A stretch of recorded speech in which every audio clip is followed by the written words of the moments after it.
देखो, हम लोगों ने सेंटर ऑफ मास स्टार्ट किया था। जब तुम सही से समझोगे तो सेंटर ऑफ मास का एक्चुअल क्वेश्चन कहाँ से आता है?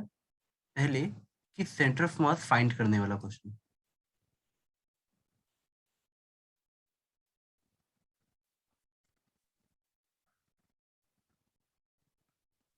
बट इससे ज्यादा क्वेश्चन आता है motion of centre of mass. तो आज हम लोग इसको भी टच करेंगे अगर टाइम मिला तो। क्वेश्चन मेजोरिटी इससे आती है।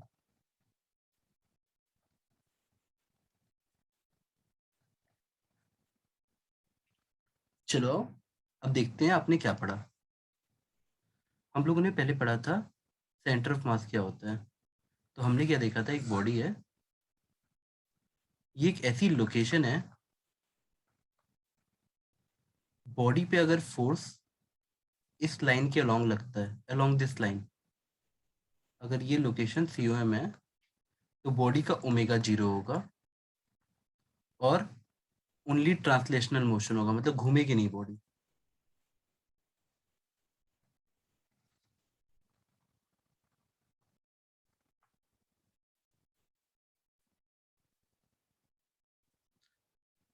ये फर्स्ट डेफिनेशन थी। उसके बाद हम लोगों ने मैथमेटिकल मॉडल ऐसे दिया था कि मान लो फॉर पॉइंट मास सिस्टम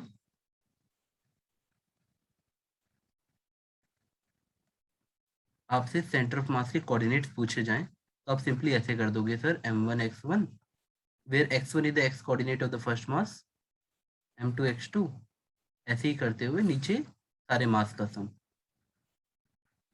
ऐसे ही सेम बेटा। और y COM के लिए बिल्कुल एग्जैक्टली सेम।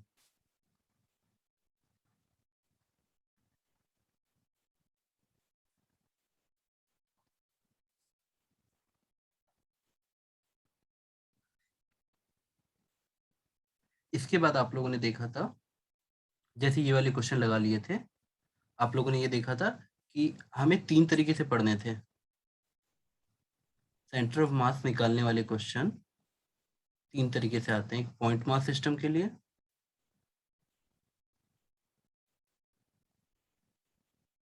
दूसरा सिमेट्रिकल बॉडी के लिए,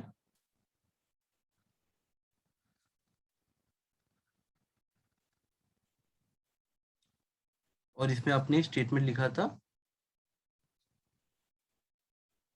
फॉर सिमेट्रिकल बॉडी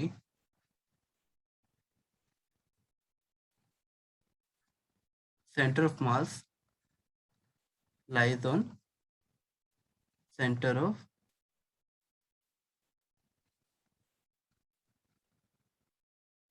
सिमेट्री।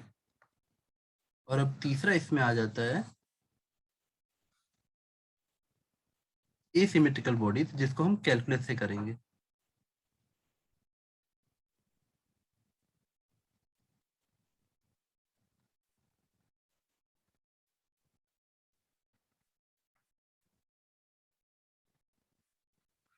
और सिमेट्रिकल बॉडी में बेटा आपने इस टाइप के क्वेश्चन किए थे, मतलब इस टाइप का कॉन्सेप्ट था कि जैसे रिंग का सेंटर ऑफ मास यहाँ होता है सिमेट्री पे, स्क्वायर का अपने आप जहाँ डायगोनल का इंटरसेक्शन होगा ये मिड पॉइंट, अपने आप तुम कॉमन सेंस से जो आंसर दोगे वो सही होगा। जैसे कोई रॉड है, रॉड का सेंटर ऑफ मास अपने आप मिडल में यहाँ होगा। और इस कॉन्सेप्ट को हम बार बार यूज करेंगे क्वेश्चन सॉल्व करने के लिए, हमने किया भी था कल अगर आपको याद हो तो। एसिमेट्रिकल बॉडी में हम ऐसे देखेंगे, जो बॉडी एग्जैक्टली जैसे मान लो ये सेमी सर्कुलर रिंग दी है और किसी ने मुझसे इसका सेंटर ऑफ मास पूछा कि कैसे निकालोगे, तो इसके लिए हमको बस इंटीग्रेट, देखो पॉइंट मास के लिए फॉर्मूला क्या था, m×x का सम अपॉन सिग्मा m, ये था x/COM। यहाँ पे भी यही फॉर्मूला है बेटा, कोई फॉर्मूला चेंज नहीं होगा।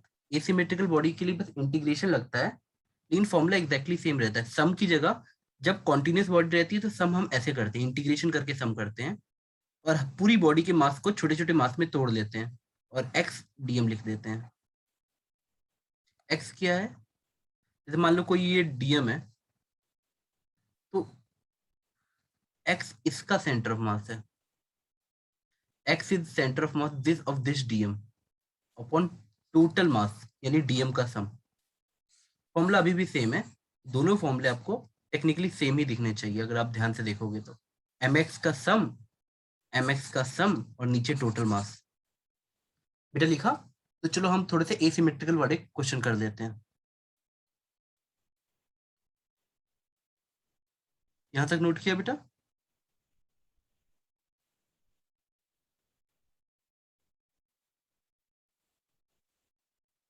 बेटा आप लोगों ने नोट किया यहाँ तक?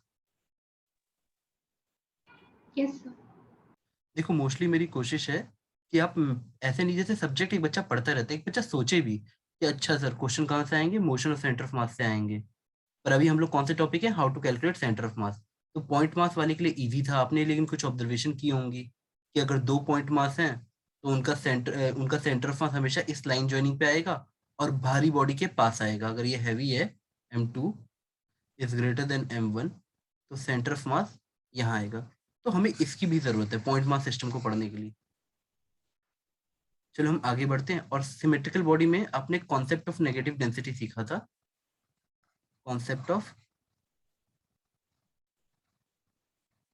बेटा मेरी आप लोगों से रिक्वेस्ट है, जैसे कोई टॉपिक पूरा होता है ना, आपके हमेशा टॉपिक खत्म होते होते सारे लेक्चर अपलोड हो जाते हैं, तो आप सारे लेक्चर्स का ना एक साथ में बैठ के एक बार झटके से फिर से पूरा वॉच किया करो एक फ्लो में, और फिर नोट्स को करेक्ट किया करो।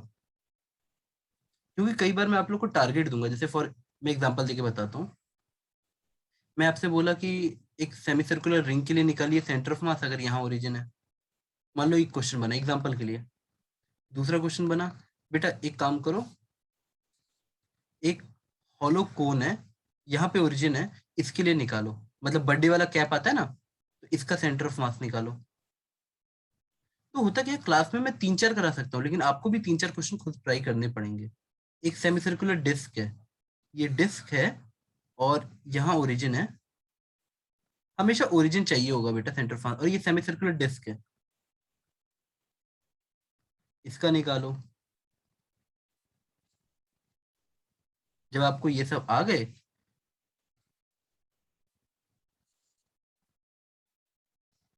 ये हॉलो हेमिस्फेयर है,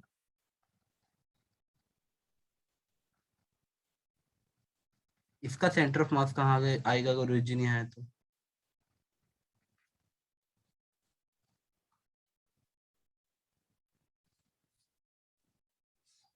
ये सॉलिड हेमिस्फेयर है, मतलब ये भरा हुआ है।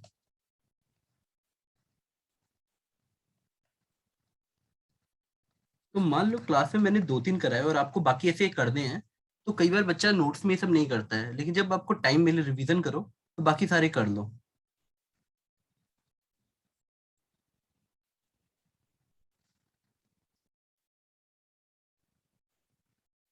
सॉलिड कोन का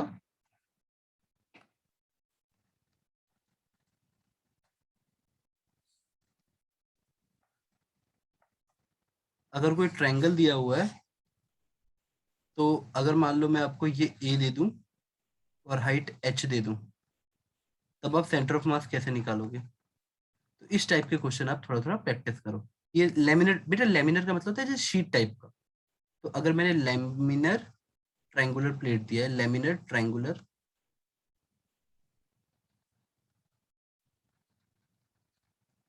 तो इसमें से बेटा हो सकता है हम लोग दो करें तीन करें, क्योंकि इसकी डेरिवेशंस नहीं आती है ना बेटा। आप बस डेरिवेशन इसलिए करते हो ताकि आपको आ जाए कि कैसे अगर मान लो पूछे तो हम निकाल लें। तो चलो बेटा स्टार्ट करते हैं, सबसे पहले इस वाले को खत्म करते हैं।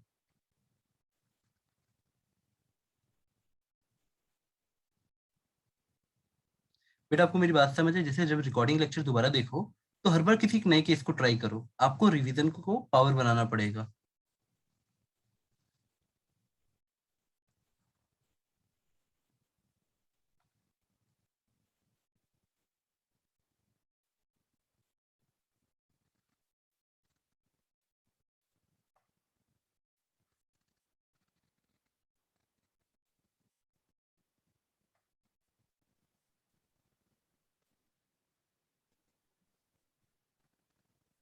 ये ओरिजिन हुआ, इसका रेडियस r है, और ये जो ब्लैक वाला पोर्शन है सेमी सर्कुलर रिंग है।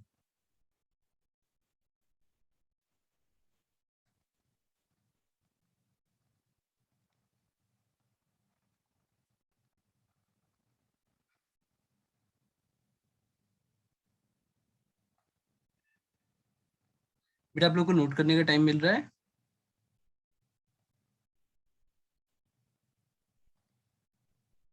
इस रिंग का मास m है और रेडियस r है। तो चलो इसका सेंटर ऑफ मास की लोकेशन निकालते हैं।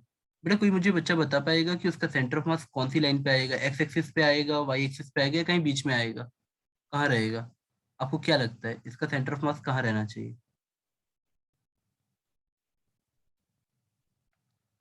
बेटा एक सिमेट्री की रिस्पेक्ट करो, क्यों वो राइट साइड रहेगा, क्यों वो लेफ्ट साइड रहेगा? सेंटर ऑफ मास बीच में कहीं होना चाहिए ना बेटा।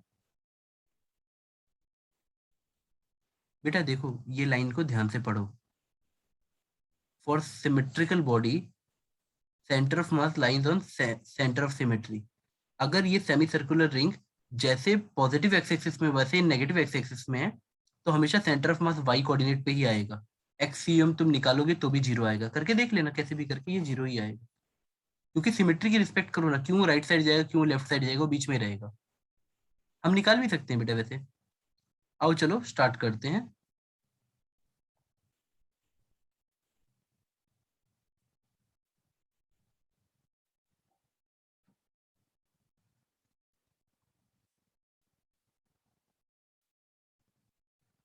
थीटा एंगल पे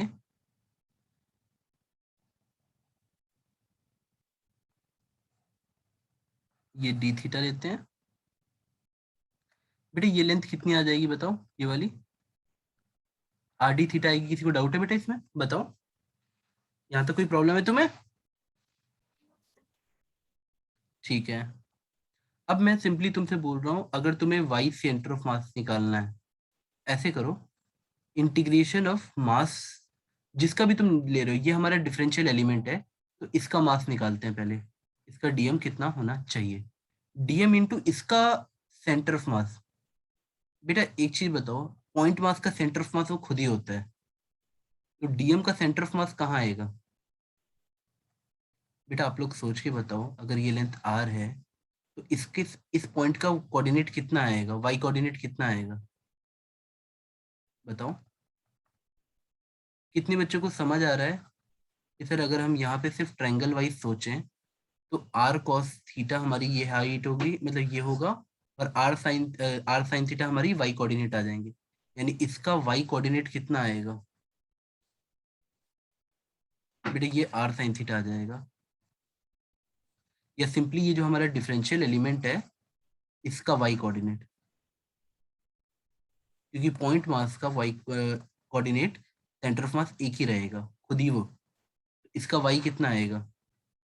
आर साइन थीटा। यहाँ तक किसी को डाउट है बेटा?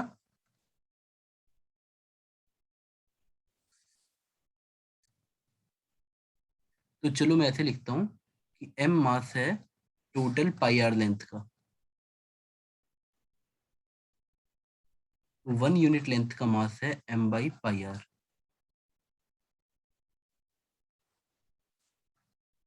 तो हमारी लेंथ कितनी है? हमारी डीएम के मास वाली लेंथ है आर डी थीटा। तो यानी अब मैं दोनों तरफ आर डी थीटा से मल्टीप्लाई करूंगा, तो मुझे मेरा डीएम मिल जाएगा। तो आपका आर आर कट जाएगा और आपको मिल जाएगा कि सर हमारे डीएम की वैल्यू आ गई है M by pi D theta. यहाँ तक समझ आ रहा है?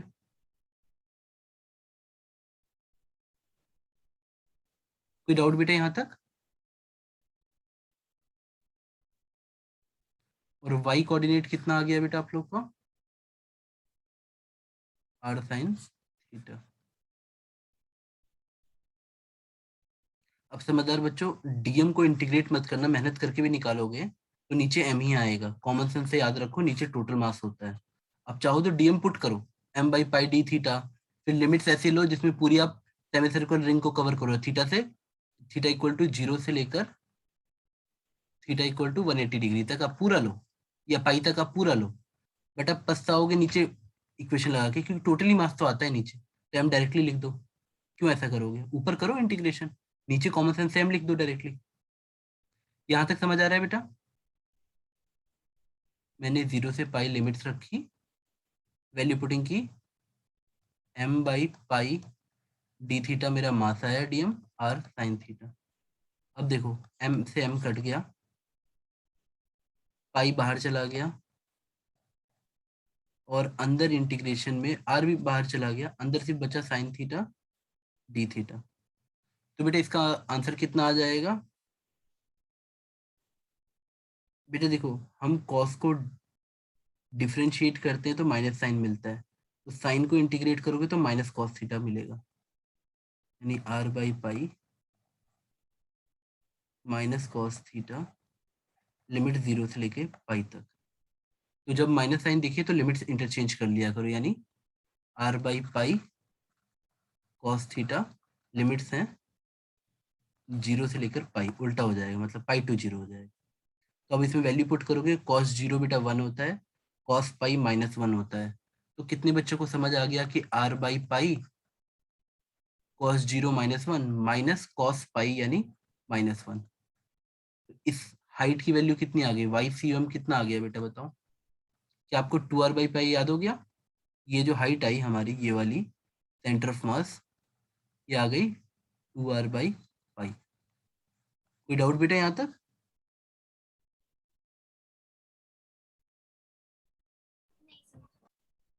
बेटा आप बस ना अपने साथ फीलिंग अटैच करो कि सर फीलिंग क्या है, फॉर्मूला सेम है, बस मुझे क्या करना है, कोऑर्डिनेट लिखना है उस डीएम का, फिर इंटीग्रेट कर देना है और नीचे टोटल मास लिख देना है। आप एक बार में नहीं, 2 बार में नहीं, 3 बार में आपके आंसर्स आने लग जाएंगे।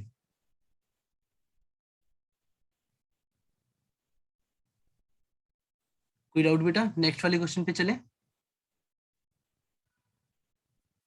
Yes sir.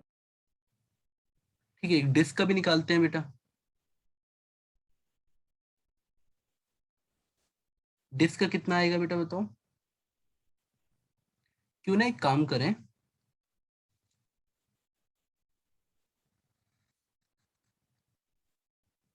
जब हम डिस्क को देख रहे हैं तो डिस्क में डिफरेंशियल एलिमेंट कैसे लें? जैसे यहाँ तो तुमने डीएम डीएम ले लिया था, छोटा छोटा, ये तुम्हारा डिफरेंशियल एलिमेंट था जिसको जोड़ के तुम पूरी बॉडी नाप रहे थे। क्यों ना अगर हम जब सेमी सर्कुलर डिस्क पढ़ रहे हैं, और सेमी सर्कुलर डिस्क, बेटा प्रियंका कोई क्वेश्चन है क्या?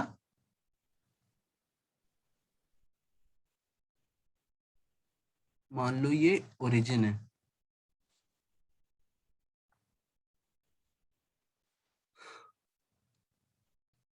ये वाई, ये एक्स।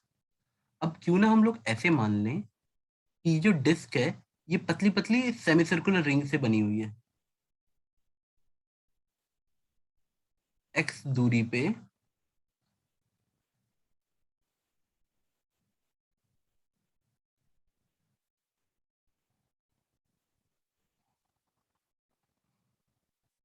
मतलब ये जो पूरी डिस्क है ये कलेक्शन ऑफ रिंग है, ऐसे एक्स बढ़ाते जाओगे, ये विड्थ dx है।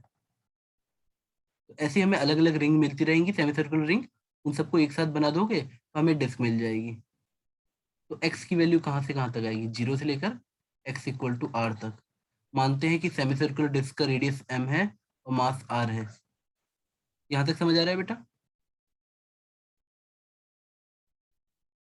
Yes sir. This is our differential element, ये हमारा डीई है। अब बताओ कॉमन सेंस से, इस डीई का सेंटर ऑफ मास कहाँ आएगा? तुमने जस्ट निकाला है बेटा, अगर कोई रिंग होती है तो उसका सेंटर ऑफ मास कितना आता है? 2r बाई पाई पे। तो इस डीएम का, अब बच्चे बेटा फॉर्मूला हमें ये लगाना है, y equal to Y C M equal to DM Y upon DM, यानी टोटल मास। तो नीचे से तो कोई दिक्कत नहीं है, लेकिन तुम बताओ इस डीएम का सेंटर ऑफ मास, हमारी अगर हमने रिंग मानी है तो इसका सेंटर ऑफ मास कहाँ आएगा बेटा? कितने बच्चों को समझ आया? ये 2x बाई पाई पे होगा y कोऑर्डिनेट इसका, क्योंकि इस रिंग का रेडियस तो r है ना बेटा, मतलब x है ना। अब कोई बात समझ आई? कितने बच्चों को लॉजिक समझ आया कि सर सेमी सर्कुलर रिंग का 2r बाई पाई होता है, तो अगले वाले डिस्क वाले केस में वो हमारा डिफरेंशियल एलिमेंट है। तो अब यहाँ पे एक रिंग का सेंटर ऑफ मास कहाँ है, तो it's very common question, common sense वाला क्वेश्चन है कि यहाँ पे हमारा डिफरेंशियल एलिमेंट ही रिंग है, तो इसका सेंटर ऑफ मास ये लोगे। तो रिंग का सेंटर ऑफ मास कहाँ आता है, 2x/पाई पे। ये बात समझ आई? हमको इसका जी सर। डीएम निकालना पड़ेगा। तो एक काम करते हैं, इसको ऐसे मैं खोल देता हूँ पूरा इस तरीके से। ये जो डिफरेंशियल एलिमेंट है इसको मैं से खोल देता हूँ। इसकी विड्थ तो dx आ जाएगी, इसकी लंबाई कितनी आएगी बेटा, पाई एक्स आ जाएगी। कोई दिक्कत यहाँ तक? इसका एरिया कितना आ जाएगा बेटा, डी इसलिए लगाते हैं छोटा होता है डी। तो इसका एरिया कितना आ जाएगा बेटा, इस रिंग का एरिया कितना आ जाएगा, देखो ना, पाई एक्स इंटू डी एक्स। ये तुम्हें पाई एक्स तो समझ आ रहा है ना बेटा, सेमी सर्कुलर है ना, यहाँ तक कोई दिक्कत? No sir. अब ऐसा सोचो कि सर पूरे डिस्क का एरिया होता है पाई आर स्क्वायर, तो इसका पाई आर स्क्वायर बाई 2 किसका मास है बेटा, एम का टोटल मास है। ये बात समझ पाए? तो 1 यूनिट एरिया का मास कितना है, इतने एरिया का मास इतना है। तो यूनिटरी मेथड अपनाओ, 2m/पाई आर स्क्वायर किसका मास हो जाएगा, 1 यूनिट एरिया का। तो दोनों तरफ डी से मल्टीप्लाई कर दोगे तो हमें हमारे इसका मास मिल जाएगा, DM equal to mass per unit area, mass per unit area into area. ये फॉर्मूला बनता है हमारे डीएम का। और जब तुम वैल्यू पुट कर दोगे तो सिंपली डीएम की वैल्यू आ जाएगी 2m, नीचे पाई आर स्क्वायर, और डी की जगह आप लिख दोगे पाई एक्स डी एक्स। पाई से पाई कट जाएगा, it will become 2m/r² into x D x. कोई दिक्कत बेटा यहाँ तक? कैलकुलेशन चेक करते रहना बेटा, इसमें याद करने जैसा कुछ भी नहीं रहता, आप हर बार खुद से डिराइव कर सकते हो। हाँ लेकिन कुछ रिजल्ट्स बाद में, रिजल्ट्स याद कर लेना, इतनी बार डिराइव कर लो कि रिजल्ट याद हो जाए।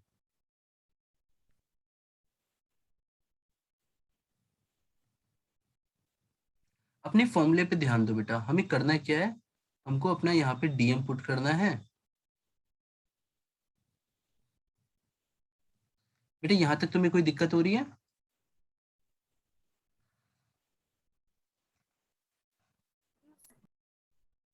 ठीक है बेटा, अगर कहीं भी कोई प्रॉब्लम आए तो सोचना, बताना।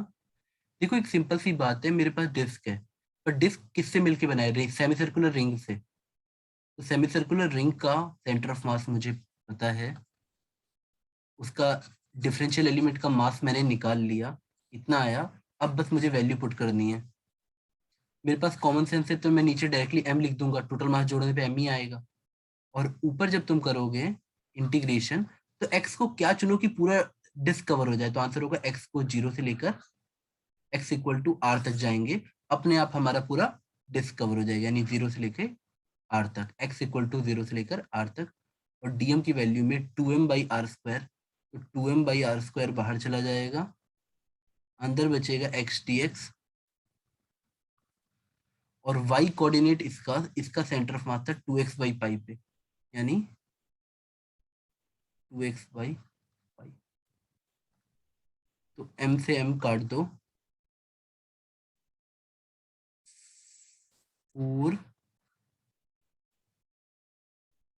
4r² इंटू पाई, और integration of x² D x. यहाँ तक साथ में हो बेटा? आराम से साथ में रहो और बताओ मुझे इंटीग्रेट करने पे कितना आएगा, x इक्वल टू 0 से x इक्वल टू आर तक।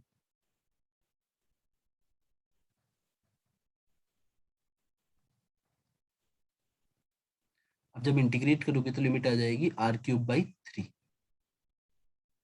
तो 4/3 पाई, नीचे r² और लिमिट्स में चला जाएगा r³ -0। तो बेटा कितना आ गया बताओ, 4/3 पाई आर, यानी यहाँ पे कहीं इसका सेंटर ऑफ मास आएगा। ये हाइट आ गई हमारी, y कोऑर्डिनेट आ गई सेंटर ऑफ मास की। x कोऑर्डिनेट निकालने की जरूरत नहीं है, XCOM 0 ही होगा, क्योंकि कॉमन सेंस है, जितना वो लेफ्ट है उतना वो राइट है। मेरी बात समझे बेटा?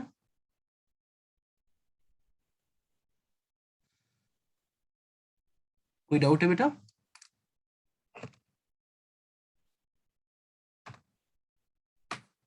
Yes. अब देखो बेटा, एक सिंपल सी बात है कि आपको क्या करना है कि सारे सेंटर ऑफ मास निकालने नहीं है, बस एक बार ट्राई करना।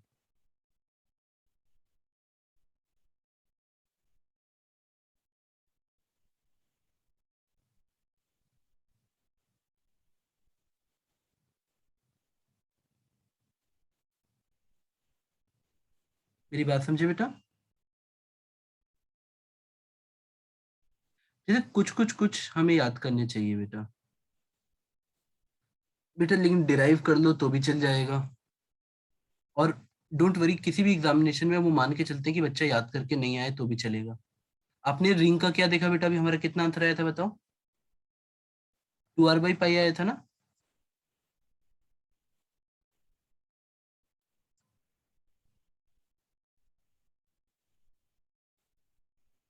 रुको बेटा मैं लिखवा देता हूँ सारे, एक सेकंड। हमारा 2r/π आया, अगला वाला आया था हमारा 4/3 πr आया था। तो सबके सेंटर ऑफ मास एक जगह लिख लो, फिर बारी बारी हम लोग डिराइव कर देंगे। जो तुम्हें नहीं समझ आएगा मुझसे बोलना, मैं डिराइव करा दूंगा। Centre of mass, centre of mass, origin. तो ये आया इसका इतना, और इसका हमने निकाल दिया, ये हाइट निकाली हमने, दैट इज हमारे आई है 4r/3 पाई। ये दो हमने निकाल लिया। ठीक है बेटा?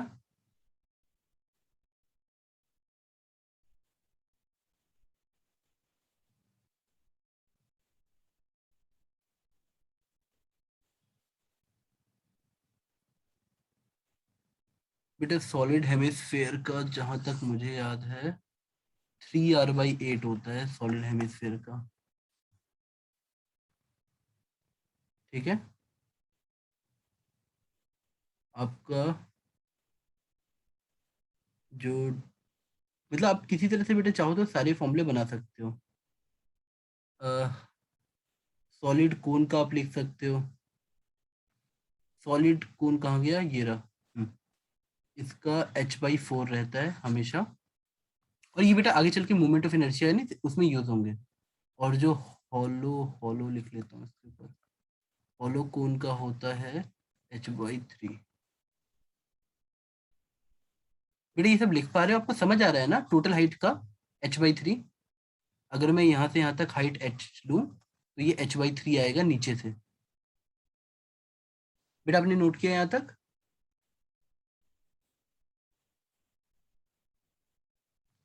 लेमिनेट अगर ट्राइंगुलर शीट है तो हमेशा सेंटर ऑफ मास h/3 पे आएगा। और आप ऐसे सोच सकते हो कि सर ट्राइंगल का h/3 होता है, तो अगर उसको एक बार घुमा दूंगा तो हॉलो कोन बनेगा, तो उसका भी h/3 पे रहेगा। तो आप बेटा बहुत सारी चीजें हम लॉजिक से कनेक्ट कर सकते हैं। एक अगर ट्राइंगल है उसको घुमाओगे तो कोन ही तो बनेगा। याद हुआ बेटा? और बेटा ये सिर्फ कॉमन वाले इन्हीं का याद रखते हैं, वो भी इसके बाद नहीं याद करते। हॉलो वाले का r/2 आता है, देखो कितना इजी इजी है।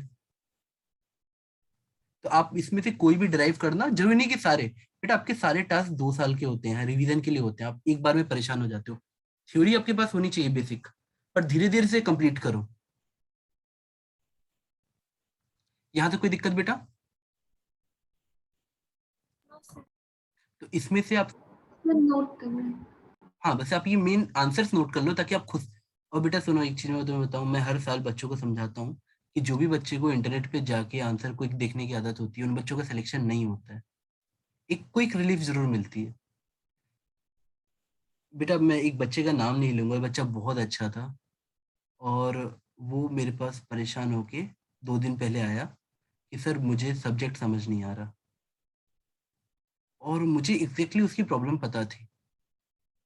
यकीन मानो मैंने उसे एक बेसिक क्वाड्रेटिक इक्वेशन दी, बेसिक वाली, और वो आंसर नहीं निकाल पा रहा था, क्योंकि वो 11 घंटे 12 घंटे यूट्यूब पे बैठा रहता।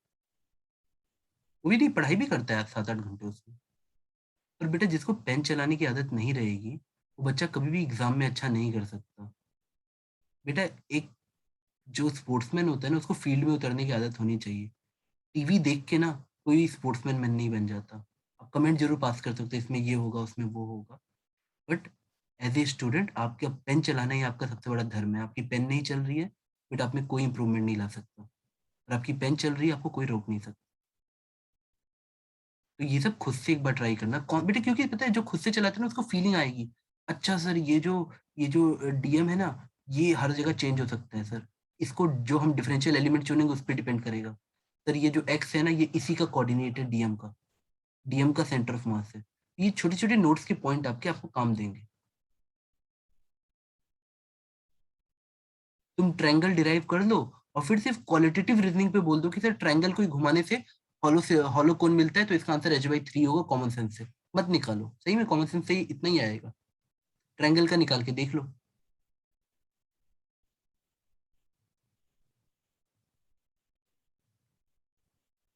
बेटा आई होप तुम लोग को यहाँ तक आ रहा हो। आगे बढ़े बेटा। और एक दूसरे बेटा, तुम लोग नीट वाले बच्चे एक दूसरे को वाइवा भी दो कि सर हमने सेंटर ऑफ मास याद कर ली, एक दूसरे को 2 मिनट में सुना दो ना, कितना ईजी है। Hollow hollow hemisphere r/2, solid hemisphere 3r/8, triangle का याद है h/3, तो हॉलो कोन का याद होगा h/3, सेमी सर्कुलर रिंग का 2r/पाई, और इसका। और बेटा तुम ऐसे याद करो ना, इसमें फैक्टर याद करते हैं, r/पाई दोनों में है, रिंग में और डिस्क में। इसमें 2 याद कर लो और इसमें 4/3 याद कर लो। आगे बढ़े बेटा।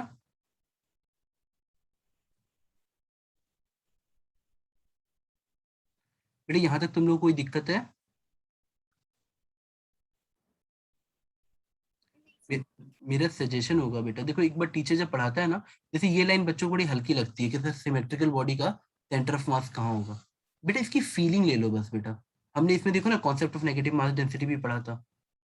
बेटा मैं ये आपसे कहना चाहता हूँ कि कभी भी ना एक ना लॉजिक आपके साथ रहना चाहिए।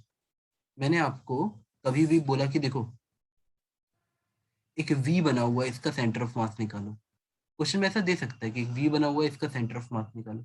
एटलीस्ट अगर आप में कॉमन सेंस होगी तो आप बोलोगे कि सर ये जितना वाई एक्सिस में लेफ्ट हैंड साइड है उतना ही राइट हैंड साइड है, तो सेंटर ऑफ मास यहाँ कहीं आएगा।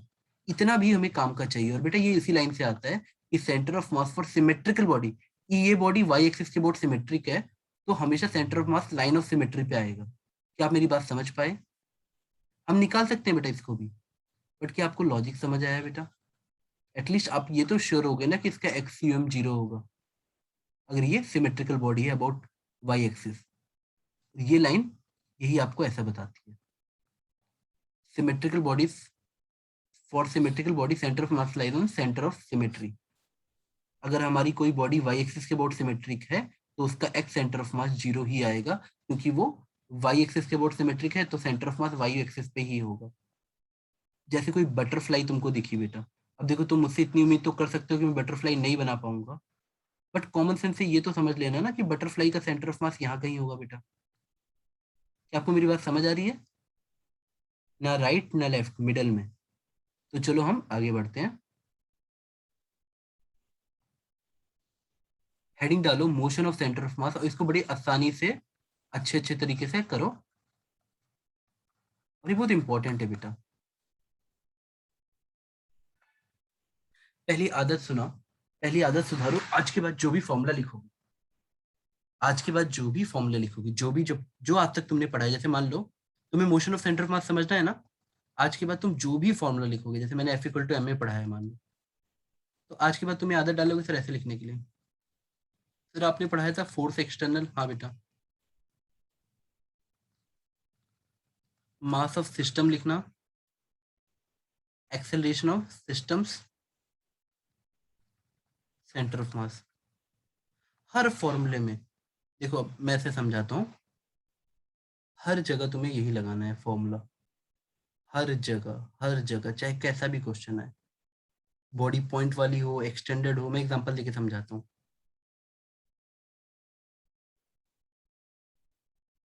मान लो मैंने तुमको इस क्वेश्चन पे ध्यान देना बेटा, ठीक है, एग्जांपल के लिए बता रहा हूँ। मान लो मैंने 3 पॉइंट मास लिए, M1 m2 m3। कहीं तो इन तीनों का सेंटर ऑफ मास आएगा उस इंस्टेंट पे, कहीं ना कहीं आएगा, डिपेंडिंग मास कौन सा भारी है। अब क्वेश्चन क्या है, मान लो इसका acceleration as a vector a1 यहाँ हो रहा है, इसका कहीं ऐसे हो रहा है नीचे की तरफ थोड़ा ऐसे कर, a2, इसका a3 ऊपर हो रहा है, तो नेट फोर्स कितना आया, हमको हर एक जगह से निकालना पड़ेगा। m1 a1 प्लस वेक्टर की तरह लिखना बेटा इसको, m2 a2 plus m3 a3, ये आया net force on acting on the system. ये बना हमें ये line, net external force equal to mass of the system, यानी m1 plus m2 plus m3 into acceleration of centre of mass. क्या आपको ये फॉर्मूला समझ आया बेटा? आप चाहो तो कंफ्यूज हो रहे हैं तो ऐसे लिख लो, acceleration of centre of mass equal to m1 a1 plus m2 a2 upon m1 plus m2। Example के लिए ऐसे ही हम मोमेंटम से लेके हर चीज को वैसे ही डिफाइन करेंगे। अगर मैं पूछूं तुमसे मोमेंटम निकालो तो तुम बस ऐसे लिखोगे, sir momentum, total momentum is equal to, देखो, mass of system into velocity of centre of mass. हर चीज में तुम बस अब ऐसे लिखना शुरू कर दोगे जो भी फॉर्मूला तुमने पढ़ा है। तो यहाँ से जब टोटल मोमेंटम निकालते हैं तो कैसे आता है, m1v1, हर पार्टिकल का मास उसकी वेलोसिटी एज ए वेक्टर, बस जो वेक्टर को रिस्पेक्ट नहीं करता है वो बच्चा खत्म हो जाता है, upon mass of the system यानी total mass m1 plus m2। अगर टू मास सिस्टम है तो ये आएगा velocity of centre of mass. तो देखो आप ये दो फॉर्मूले अच्छे से समझ लो, मैं आपको क्वेश्चन कराता हूँ।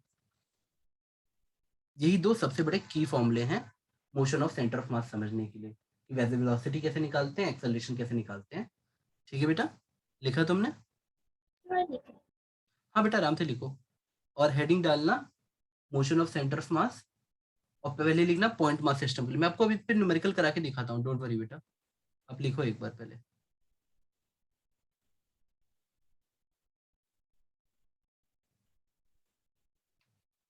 जी सर, हो गया। लिख लिया बेटा? यस। चलो छोटे छोटे क्वेश्चन से शुरू करते हैं। देखो आपको क्वेश्चन में दिया है कि एक पुली है, लाइट पुली है, आइडियल पुली है, और उससे एक मास ऐसे लटका हुआ है m, और एक मास 6m, और क्वेश्चन में दिया हुआ है कि ये 3 मीटर पर सेकंड से नीचे जा रहा है। तो इस सिस्टम का, ये जो सिस्टम मैंने सर्कल किया है, इसकी वेलोसिटी ऑफ सेंटर ऑफ मास कितनी होगी, बताओ। आराम से देखो, सोचो, बताओ मुझे।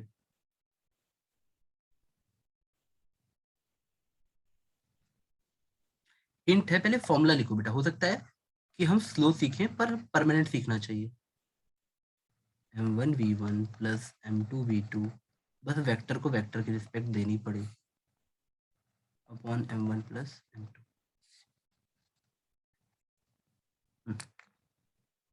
इतना लिख लो बेटा, मुझे बताओ आंसर कितना आएगा।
बेटा अपने इधर कोई स्वप्निल को जानता है, स्वप्निल भैया को?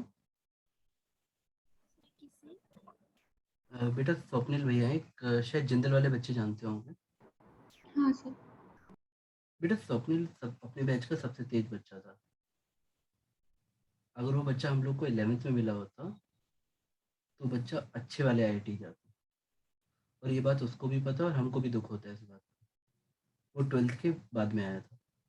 बेटा आप लोग के पास ऐसी कोई बात नहीं रहेगी बोलने के लिए कि आप हमें 12th में मिले होते, आप 11th से ही स्टार्टिंग में हो।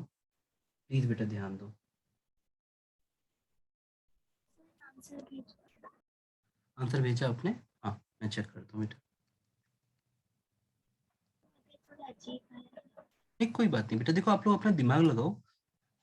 वेलोसिटी ऑफ सेंटर ऑफ मास हमेशा रिस्पेक्ट करो इसको, जैसे पहले वाले मास को एम मानते हैं, एम। और अगर ये 3 मीटर% से नीचे जा रहा है तो ये 3 मीटर% से ऊपर जाएगा। बस वेक्टर। -3 ले जाएंगे। हाँ, +3 जे ऊपर ले लो इसको। अगला वाला मास है 6m और इसको लो -3 जे अपॉन टोटल मास यानी 6m + m यानी 8m। 6m sorry 7m sorry. 7 है। तो इस तरीके से करना था आपको, बस वेक्टर के रिस्पेक्ट। इस पूरे क्वेश्चन में बच्चे गलती सिर्फ वेक्टर के रिस्पेक्ट ना करके करते हैं। जब यहाँ पे m1 v1 नहीं लिखा है, m1 v1 as a vector लिखा है, m2 v2 as a vector लिखा है, तो आपको बस यही गलती नहीं करनी है। क्या आप मेरी बात समझ गए बेटा? तो आपका आंसर आ जाता -15/7j। हाँ बेटा, देखो आंसर गलत सही से मुझे सही में फर्क नहीं पड़ता बेटा। आप एफर्ट्स डालो, आप पॉइंट को लिखो। यहाँ पे मतलब जो अच्छे बच्चे होते हैं उनके नोट्स में से लिखा रहता है कमेंट फॉर्म में, वेलोसिटी एज ए वेक्टर लिखना है, वेक्टर को रिस्पेक्ट करनी है, ऐसे करके नोट्स में लिखा रहता है। एक क्वेश्चन और दो बेटा, करोगे? जी सर। Yes sir. क्वेश्चन ये भी स्टार्ट हुए हैं बेटा, अब इसमें मजा भी आएगा देखना। कैटेगरी ऑफ क्वेश्चंस होती है। देखो बेटा ये 80-90% कैटेगरी हम लोग अभी खत्म कर देंगे। और अच्छे बच्चे जो देखो जिनको सिलेक्शन लेना होता है ना बेटा, वो रिवीजन क्लासेस को बहुत प्रॉपरली, मतलब वो समझते हैं कि हाँ रिवीजन क्लासेस बड़ी इंपॉर्टेंट है।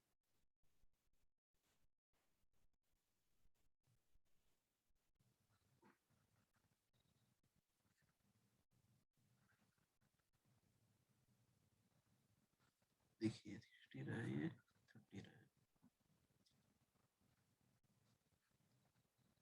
ये मास m है और ये 2m है। एक लाइट वेज है बेटा, दिस इज लाइट वेज, इसका मास नहीं लेना है। लाइट वेज है और ये फिक्स है यहाँ पे, इसका मोशन नहीं कराना है तुमको। और आपको यहाँ पे इसकी वेलोसिटी दे रखी है 6 मीटर/सेकेंड और इसकी दे रखी है 2 मीटर/सेकेंड। तो आपको इस सिस्टम का, टेक्निकली अगर आप समझो तो हमको इस सिस्टम का वेलोसिटी ऑफ सेंटर ऑफ मास निकालना है। ट्राई करो, बहुत इजी है अगर आपने वेक्टर को वेक्टर की रिस्पेक्ट दे दी तो।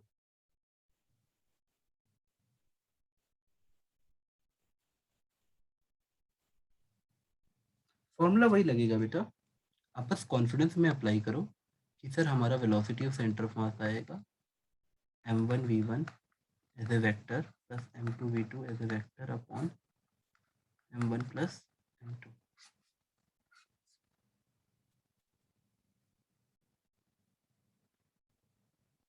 बेटा इस बार भी नीट के पेपर में 5 क्वेश्चन ऐसे आए थे जो सिर्फ डायमेंशन देख के हो जाते, मतलब क्वेश्चन में ऑप्शन ही इतना गंदा सेट किया है कि एक बच्चा डायमेंशन देख के यहाँ से टिक कर देता। तो कुछ चीजें ना आपको पेपर देने से ही समझ आएंगी।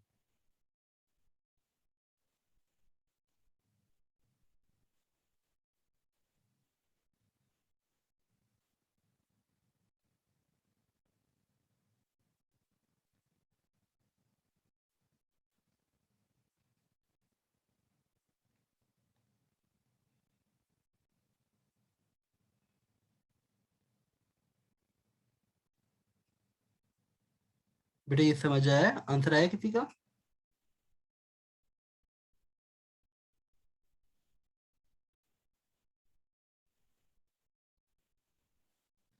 बेटा देखो एक्स वाई जेड, ये हमारी चॉइस है। सर एक मिनट। हमारी चॉइस है, बस हमें ये करना होता है कि ये तीनों को म्यूचुअली परपेंडिकुलर लेना होता है और राइट हैंडेड कोऑर्डिनेट सिस्टम लेना होता है। म्यूचुअली परपेंडिकुलर लेना। इसे एक्स वाई नहीं मान सकते कि सर ये एक्स है ये वाई है, ये पाप हो जाएगा। कोई भी दो परपेंडिकुलर चीज को आप एक्स और वाई मान सकते हो, कोई पाप नहीं होता, बस परपेंडिकुलर होनी चाहिए। एक्स वाई मानना वेरी सिंपल। हिंट है, अगर आपको ये बात समझ आई तो आंसर आ जाएगा 2 मिनट में। एक्स वाई जेड हमारा गुलाम होता है, हम उसे जहां चाहे मान लें। एक्स वाई कहीं भी मान लो, बस जेड को ऐसे देखना कि आई क्रॉस जे के की तरह है, मतलब राइट हैंडेड कोऑर्डिनेट सिस्टम बने।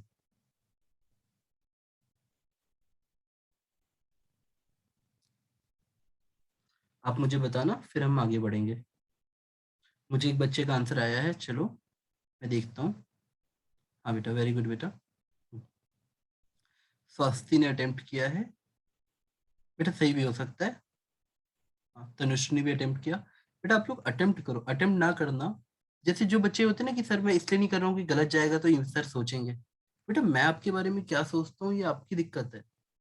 मैं कभी आपके बारे में सोचता ही नहीं हूँ, मतलब वैसे वाइज कि जज करने वाइज। मेरे को ये दिखता है कौन एफर्ट्स लगा रहा है, और वही बच्चा आखिरी में सक्सेसफुल होता है। अगर आप इमेज कॉन्शियस हैं तो बेटा आप कभी भी अपना बेस्ट नहीं दे सकते हो। Never be image conscious, be blunt.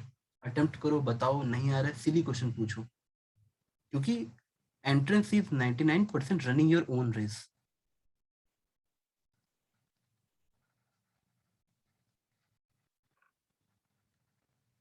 जिस दिन तुम्हें ये बात समझ आ गई, तुम हमेशा ये देखोगे कि तुमको क्या आ रहा है या नहीं आ रहा है, और तुम पोलाइट वे में वो पक्का खत्म करवाओगे टीचर।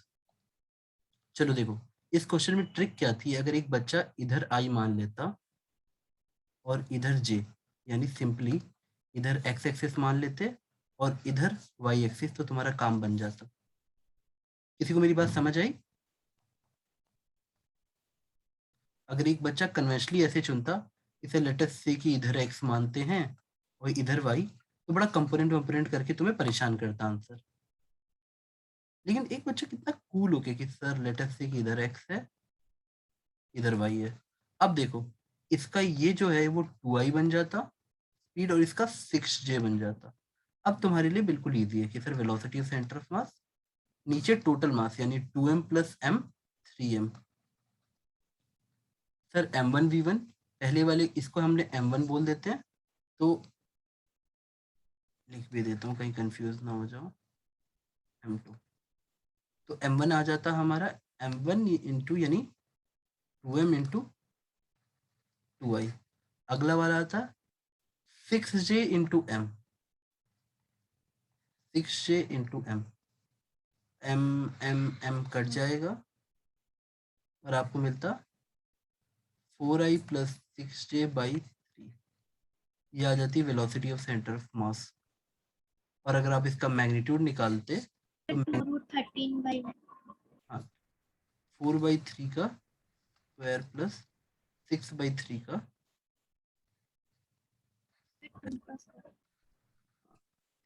कर लोगे बेटा? देखो कैलकुलेशन आप लोग कर लो बेटा, मुझे इतना ट्रस्ट है कि जो बच्चा कैलकुलेशन नहीं करेगा मेरी बात समझ के, उसका तो कुछ होना ही नहीं है। सर टीचर मेरा थोड़ा अलग, सर वो मैं एक्स एक्सिस और वाई एक्सिस को उल्टा नहीं तो उससे फर्क नहीं, मैग्नीट्यूड सेम आएगा बेटा, मैग्नीट्यूड सेम। मैग्नीट्यूड सेम होना चाहिए।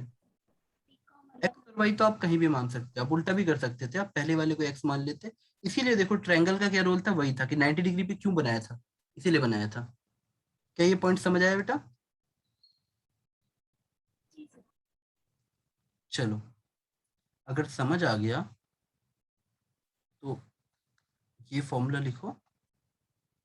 acceleration of center of mass is defined as m1a1 plus m2a2 upon m1 plus m2। कोई दिक्कत बेटा यहाँ तक? तो अब मुझे इस क्वेश्चन के लिए आप आंसर निकाल के दो।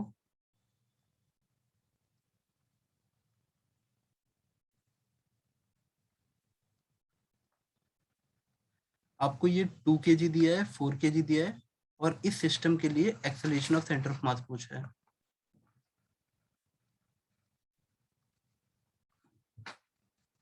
ये सिस्टम बताओ, what is acceleration of centre of mass for this system?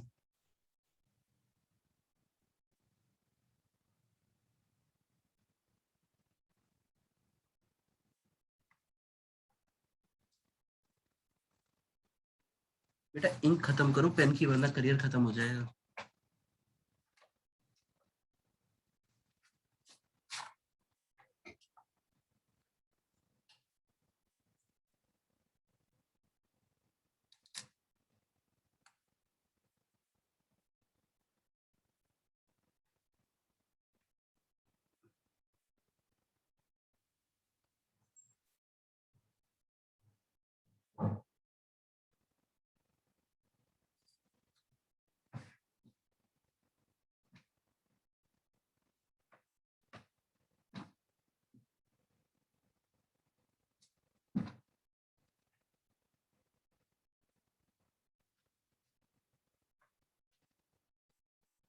चलो मुझे एक बच्चे का आंसर आ भी गया, वेरी गुड बेटा। हाँ हर्षिता, वेरी गुड बेटा।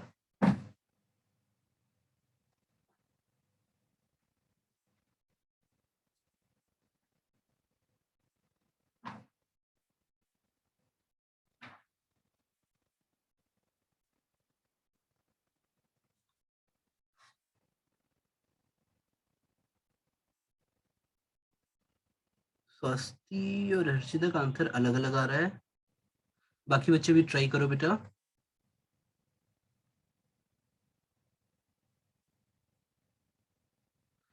देखो बेटा, मैं नीट के लिए तो एक सिंपल सी, नीट या किसी भी एग्जाम के लिए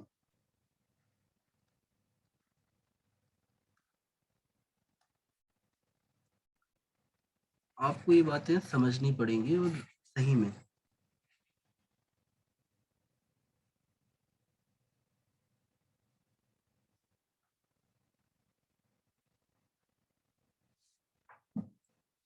पहली बात, आई विल अप्रिशिएट अगर आप नीट के बच्चे हो तो आपको ये रिजल्ट ऐसे याद होना चाहिए। नहीं याद है तो गलत बात है। एडपुट मशीन वाला रिजल्ट आपको याद होना चाहिए। नहीं याद है बेटा, हम डिराइव कर लेंगे, 10 सेकंड लगेगा, बट आपको याद होना चाहिए। ठीक है, और देखते हैं इससे आपको समझ आता। सॉरी, ये नहीं बता। सर भेजा है। हाँ हाँ बेटा, मैं चेक कर रहा हूँ। बेटा आप लोग किस वाले पे भेज रहे हो? आप लैपटॉप वाले पे भेज दो। जो पार्टिसिपेंट्स में आपको सिंपल होस्ट है उसको भेज दो बेटा आंसर। अब देखो, मान लो आपका एक्सेलरेशन आता दोनों बॉडीज का, इसका नीचे और इसका ऊपर। अगर आपको ये फॉर्मूला याद है तो आप डायरेक्टली लिख लेते हैं सर 4 - 2 अपॉन 4 + 2 यानी 6 इंटू जी। तो आपका 2/3 जी आ जाता। गुड बेटा गुड। 2/6 होता है सर, 1/3 आ जाता है। हाँ हाँ 2 बाई, नहीं नहीं, ये वाला ऊपर बेटा, ये सर 1/3 होगा। 4 - 2 से 2/6 हो जाएगा। अच्छा हाँ हाँ हाँ हाँ, सॉरी सॉरी सॉरी। हाँ, अब तुमको सिर्फ इसको वैल्यू पुटिंग करनी है कि acceleration of centre of mass क्या आएगा बेटा, m1 + m2 यानी 4 + 2 6 kg, और m1a1 यानी इसको अगर m1 मानोगे तो 2 इंटू, बेटा इसका एक्सेलरेशन आप लिखना 1/3 g पॉजिटिव यानी +j, और इसका लिखना नेगेटिव यानी 4 इंटू -1/3, और जी भी लगा लेना बेटा, जी भी लगा लेना। अब बताओ बेटा आंसर कितना आ जाएगा total? Acceleration of centre of मास कितना हो जाएगा बेटा बताओ?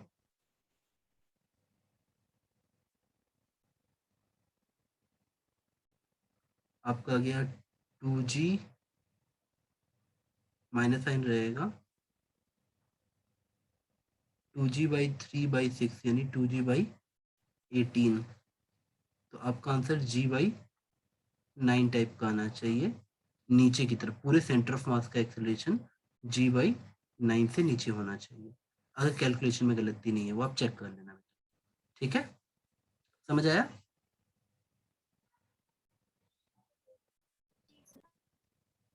क्या आप लोग को बात समझ में? देखो जल्दीबाजी में आप लोग ये आंसर मत देना। ये आंसर होता है कि इन दोनों का एक्सेलरेशन कितना है। ये वाला आंसर होता है कि इसका एक्सेलरेशन कितना है, इसका कितना है, पर इनके सेंटर ऑफ मास का एक्सेलरेशन निकाल रहे हो आप। ये जो हमने किया है वो सेंटर ऑफ मास पे किया है। ठीक है, आगे बढ़े। चलो एक क्वेश्चन सिंपल वाला कर दो।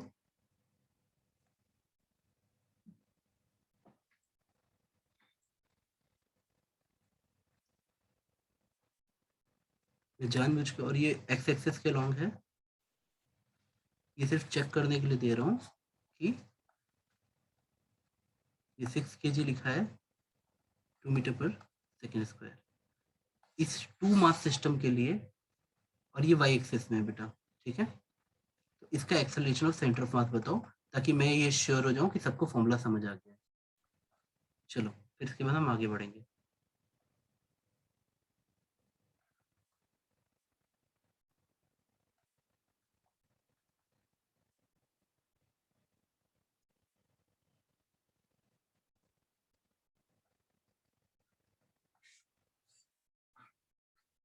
बताओ बेटा।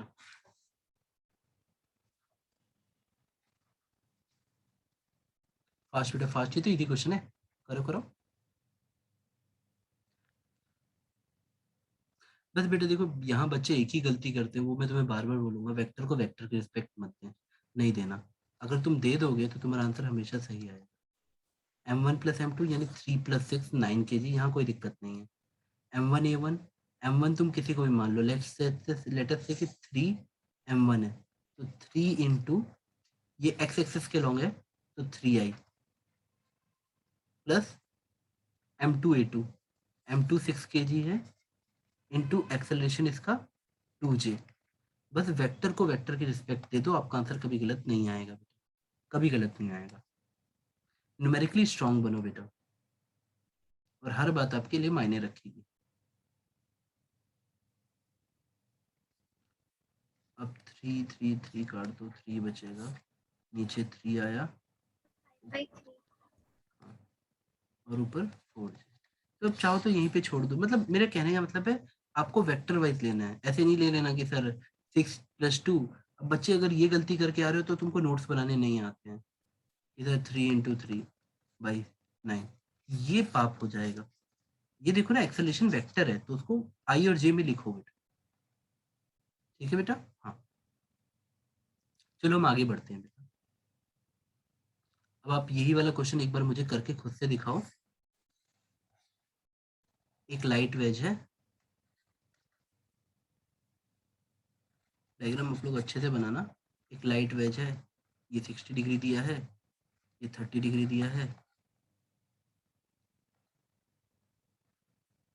और कुछ भी नहीं किया है, आपको 2 मासेस दे दिए हैं, एक 2 kg और एक 3 kg, और आपसे बोला है कि ये वेज फिक्स्ड है और लाइट है। तो इस सिस्टम के लिए सेंटर ऑफ मास निकाल के एक्सेलरेशन ऑफ सेंटर ऑफ मास निकालो। इफ दिस इज सिस्टम और ये ट्रायंगुलर वेज है, एक्सेलरेशन ऑफ सेंटर ऑफ मास निकालो इफ दिस इज सिस्टम। बताओ बेटा। जैसे आए बेटा, देखो इन आपको एक चीज समझ आएगी कि एंट्रेंस निकलना ना निकलना आखिरी के 7 महीने पे डिपेंड करता है, और उस 7 महीने तक टीचर के साथ आपकी इतनी तगड़ी बॉन्डिंग हो जानी चाहिए, मतलब लास्ट 7 मंथ में सब कुछ डिपेंड करता है बेटा। उस लास्ट 7 मंथ में आपकी इतनी तगड़ी बॉन्डिंग हो जानी चाहिए कि आप एक तरह से जैसे एक होता है ना, एक सिनर्जी लगे बेटा, कि उन 7 मंथ में हम वैसे ही बिहेव करें जैसे हमें ऑल इंडिया रैंक 1 के लिए चाहिए होता है।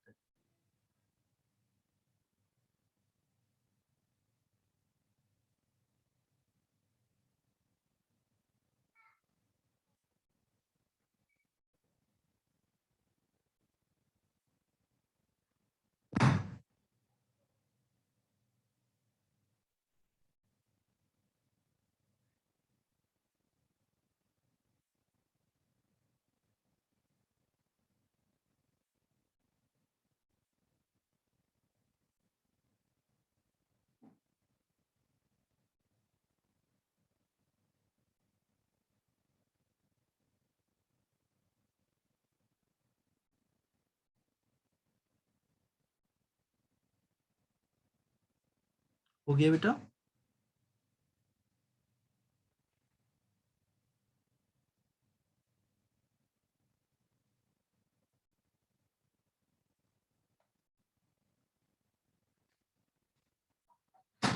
बेटा देखो, आप में से और हम में से कोई भी बंदा आइडियल नहीं होता।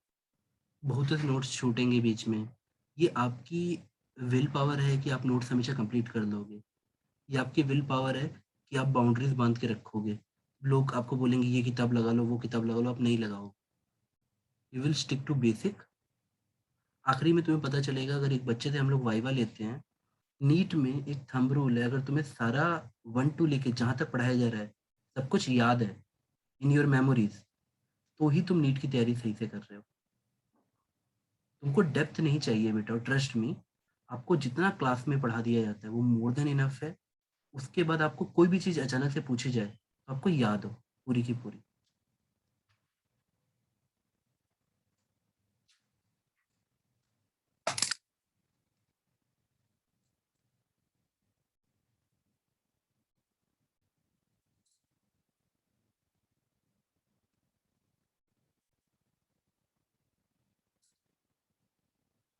बेटा आंसर आया?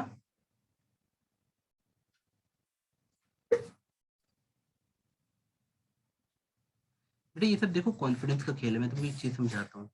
मान लो कोई मास यहाँ रखा रहता है, तो तुम ये देखते हो कि ये component M G sine theta आता है। फिर अगर नीचे की तरफ force M G sine theta है तो उसका एक्सेलरेशन आ जाता है जी साइन थीटा। अगर हम एक पॉइंट मास सिस्टम, ये आपको याद होना चाहिए कि अगर एक स्मूथ सरफेस है तो down the inclined a a acceleration G sine theta आएगा। तो अब 3 kg का फिर से यहाँ तुम x मान लेते, फिर से तुम यहाँ y मान लेते, और इस बार इसका एक्सेलरेशन कितना आता, g साइन 60 डिग्री, और इसका एक्सेलरेशन कितना आ जाता, g साइन 30 डिग्री। देखो बस एक सिंपल फॉर्मूला कि अगर एक ब्लॉक ऐसे रखा हुआ है तो ये force M G sine theta लग रहा है, net force by mass acceleration होता है। अब हो जाएगा बेटा? अब देखो तुम्हें करना है क्या है बेटा, दोनों मासेस को नीचे ऐड कर दो। एक्सेलरेशन ऑफ सेंटर ऑफ मास, दोनों मासेस को आप ऐड कर दो। 2 + 3 5 kg, 2 into g sine 60 degree j plus, sorry ये 3 है ना, 3, यहाँ 2 into g sine 30 degree i. Value put करो, you will get your answer. बात समझ आई बेटा?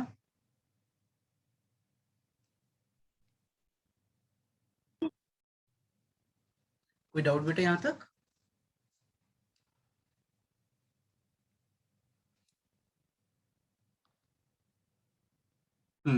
वेरी गुड बेटा।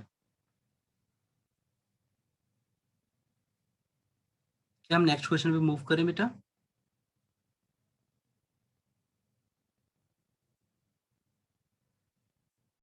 Yes sir. वेरी गुड बेटा, वेरी गुड। अब एक बड़ा इंपॉर्टेंट टॉपिक आता है इसमें, जो दिखता छोटा है पर let us study that topic. देखो हमने पहले भी पढ़ा है पर अब फिर पढ़ते हैं।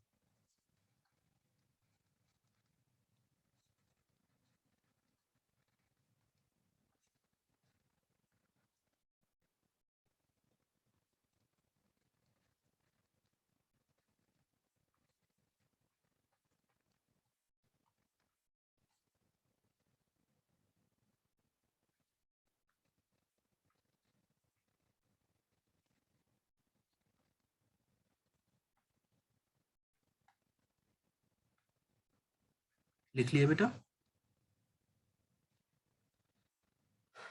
जब भी टोटल एक्सटर्नल फोर्स हमारा 0 होगा तो हमारा कंजर्वेशन ऑफ लीनियर मोमेंटम लगेगा, और हम उसको ऐसे भी लिख सकते हैं इन दो फॉर्म में। ठीक है?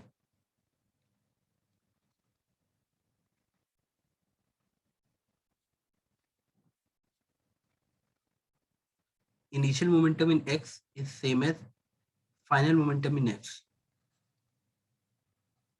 Initial momentum in y is similar as final momentum in y direction. आपको इतने सारे स्टेटमेंट एक साथ एक ही चीज कहनी चाहिए। Velocity of centre of mass constant रहेगा, acceleration of centre of mass 0 रहेगा अगर एक्सटर्नल फोर्स नहीं आता है। इस पन्ने को अच्छे से नोट कर लेना बेटा, इंपॉर्टेंट है। तो आओ इस पे क्वेश्चन कराते हैं। दिखने में वन लाइन की स्टेटमेंट्स हैं कि VCOM 0 रहेगा, कांस्टेंट रहेगा, acceleration of centre of mass 0 रहेगा और मोमेंटम कंजर्व रहेगा। बट इसे अप्लाई कैसे करोगे आओ देखते हैं।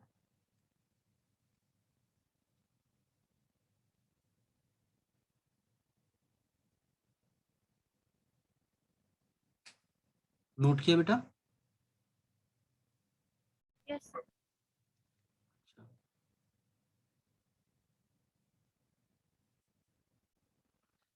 ये है डीप कॉन्सेप्ट, थोड़ा धीरे धीरे समझते हैं, कोई जल्दी मत मचाना इसमें। अभी क्वेश्चन करेंगे। हाँ बेटा, इस पे क्वेश्चन करेंगे। कॉन्सेप्ट बिना क्वेश्चन के नहीं, थ्योरी में बहुत छोटा सा है बट समझ ऐसे आता है क्वेश्चन करके। मान लो मैंने तुम्हें 2 मासेस दे दी, दोनों पॉइंट मास हैं और फ्री स्पेस में इसको छोड़ दिया, तो तुम देखोगे एक दूसरे पे ये ग्रेविटेशनल फोर्स लगाएंगे G M1 M2 बाई बीच का डिस्टेंस R। तो इतना G M1 M2 by R square, इतना फोर्स इधर लगेगा और उसी मैग्नीट्यूड का फोर्स इधर लगेगा। आपको ये तो पता है ना, बचपन में पढ़ा होगा बेटा, है ना? तो अगर मैंने 2 मास का सिस्टम लिया तो ये दोनों अगर मेरे सिस्टम है तो ये दोनों एक दूसरे पे जो फोर्स लगा रहे हैं ये इंटरनल फोर्स हो गए। मतलब स्मॉल m पे राइट हैंड साइड लग रहा है, 3m पे लेफ्ट साइड लग रहा है, तो these two forces will be called internally, बाहर से नहीं आए। अगर मैं इन दोनों को मिला के सिस्टम मान रहा हूं, if I am considering system, दोनों को मिला के बेटा, तब आप बड़ी आसानी से एक बात देख पाते हो कि यहाँ कोई बाहरी फोर्स है ही नहीं। ये दोनों का जो ग्रेविटेशनल पुल है वो हमेशा पेयर में इक्वल एंड अपोजिट लग के कैंसिल हो जा रहा है। तो there is no external force, और वैसे भी ये इंटरनल है बेटा, एक दूसरे की वजह से सिस्टम के अंदर से आ रहा है। तो जब कोई एक्सटर्नल फोर्स नहीं है तो अब बताओ तो तुम क्या क्या लाइन बोल सकते हो? सर जो भी वेलोसिटी ऑफ सेंटर ऑफ मास है वो कांस्टेंट रहेगी। Sir acceleration of centre of mass 0 रहेगा। तो तुम बताओ अगर ये फ्री स्पेस में रहते, तुम इसका सेंटर ऑफ मास निकालते कि सर यहाँ कहीं है। अब बताओ रोटेशन में, ग्रेविटेशन में ये सब न्यूमेरिकल्स आएंगे तो उस समय बच्चे को समझाने में दिक्कत आती है अगर वो अभी नहीं ध्यान दे रहे तो। कहीं भी इसका सेंटर ऑफ मास है, अगर तुम इसको फ्री छोड़ोगे तो इनका कोलिजन कहाँ होगा? तुमको मेरी बात समझ आई? क्योंकि सेंटर ऑफ मास का तो मोशन हो ही नहीं सकता, कोई एक्सटर्नल फोर्स है नहीं। ये they will collide at centre of mass. क्या ये बात आपको समझ आई? अगर मैं इनको छोड़ूं अचानक से, I will release them, they will collide at centre of mass. बेटा सेंटर ऑफ मास की कोई मूवमेंट नहीं हो सकती है, एक्सेलरेशन 0 है, वेलोसिटी कांस्टेंट है। अगर t इक्वल टू 0 पे मान लो ये रेस्ट पे था और ये रेस्ट पे था, दोनों अगर हमारे रेस्ट पे थे तो सेंटर ऑफ मास कहीं बीच में आता? कहीं भी आता बेटा, लोकेशन डिपेंड करती कि हमने टोटल डिस्टेंस r कितना लिया है। 3m के ज्यादा पास होता है, इतना कंफर्म है। Velocity of centre of mass will be 0 क्योंकि there is no external force और वो स्टार्टिंग से रेस्ट पे था। क्या आपको ये बात समझ आ गई?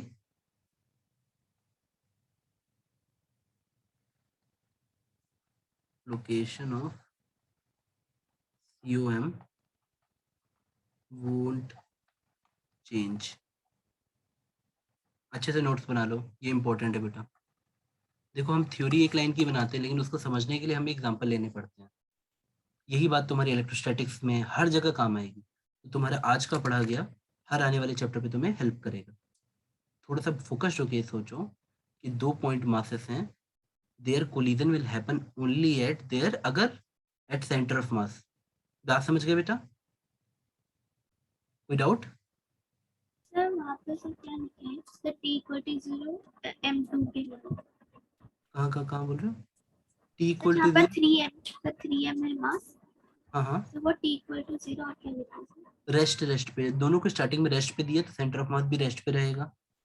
देखो अगर v1 v2 जीरो है तो सेंटर ऑफ मास की भी वेलोसिटी जीरो रहेगी। अगर सेंटर ऑफ मास वहीं पे था तो वो वहीं रहेगा। ये पहला कैटेगरी है क्वेश्चन का। ऐसे बेटा बहुत सारे क्वेश्चन आएंगे, ठीक है, नोट किया आपने इसे। Yes, sir. चलो अब एक बेसिक कैटेगरी की तरफ चलते हैं। बुक्स में आपको ऐसे दिया होगा, देखो मैं समझाता हूँ, ये क्वेश्चन एग्जाम में बहुत आता है आपके नीट में स्पेशली, कि मान लो कोई बम की तरफ फटा, तो बम फटना इंटरनल प्रोसेस होता है, एक्सटर्नल फोर्स नहीं लगते हैं। क्या आपको ये बात समझ आई? Explosion is an internal process. तो जब सारा फोर्सेस अंदर से ही आ रहा है, therefore change in momentum will be zero और मोमेंटम विल बी कंजर्व। तो आपको कभी भी बोले ना कि एक बम है जो फट गया या कुछ हो गया, एक पार्टिकल रेस्ट पे रखा था और अचानक से वो स्प्लिट हो जाता है, चाहे वो अब तुम्हारा कोई भी अंदर न्यूक्लियर रिएक्शन चल रहा है, चाहे कुछ भी चल रहा है, हमेशा एक कंजर्वेशन मोमेंटम लगेगा। तुमको देगा कि एम के दो पार्ट्स हो जाते हैं या तीन पार्ट्स करते हैं, चलो कि एक पार्ट आपको ज्यादा दिखता है m/2 का 3 मीटर पर सेकेंड से, एक m/4 का इधर जाता है 3 मीटर पर सेकेंड से। तो तीसरा पार्टिकल कहाँ जाएगा? क्वेश्चन समझो, यही क्वेश्चन एग्जैक्ट आता है बेटा आप लोग का। और बेटा एक बात समझो, नीट में ना पैटर्न बहुत ज्यादा चेंज नहीं होता है, बेसिक कॉन्सेप्ट आते हैं और आपको समझ आने चाहिए। ये क्वेश्चन मान लो डायरेक्ट आ रहा है, कैलकुलेट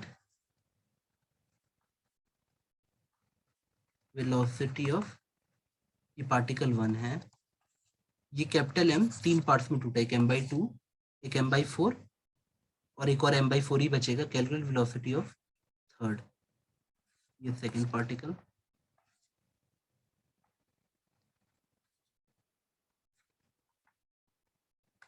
हाँ बेटा बताओ।